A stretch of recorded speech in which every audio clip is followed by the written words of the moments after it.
Someone less capable than you is rising above you, not because they're smarter, not because they're stronger, but because they move with certainty while you hesitate.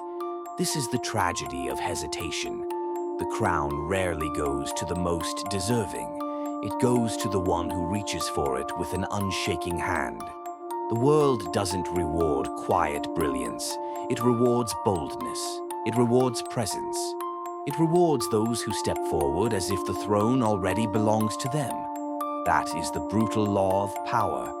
And today you will learn how to make it yours. You were not born doubting yourself. As a child, you demanded. You reached. You took. It was only later that you were trained to shrink. Society taught you to wait your turn, to ask permission, to soften your words so you would not offend. That conditioning built a prison in your head, a prison that whispers, stay small, stay safe, stay liked. But here is the truth. The more you live to be accepted, the more you live as a servant. And no servant has ever written history. If you want to change, you don't need more inspiration. You need inversion. You need to act against the script that keeps you weak. When you feel the urge to justify, don't. When you want to apologize, hold your silence. When you feel yourself shrinking, expand. This reversal is what forges dangerous confidence. It doesn't grow from waiting to feel ready. It grows from violating the very rules that made you hesitant. Confidence is not the absence of fear. It is the refusal to bow to it. Think of a ruler. He doesn't rush. He doesn't explain. He doesn't fidget or beg to be understood. His power is in his stillness. His command is in his silence. His presence is the gravity that bends others around him. You've seen this in rooms before. One man enters, and suddenly everyone else adjusts. Their posture, their tone, their energy. That's not an accident. That's presence.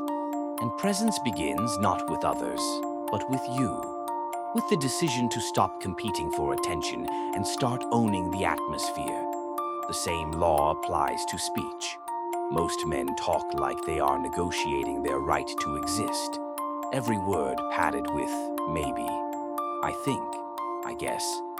Every statement lifted into a question, begging for approval.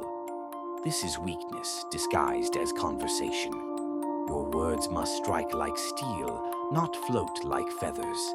Speak slowly, speak directly, speak like someone who does not ask to be believed, but assumes he will be. And when you finish a sentence, stop. Let silence hang. Because silence after certainty is more powerful than endless noise. You don't win by speaking the most. You win by making each word non-negotiable. But understand this. Confidence in your walk and certainty in your words mean nothing if you can be moved like a pawn by emotion.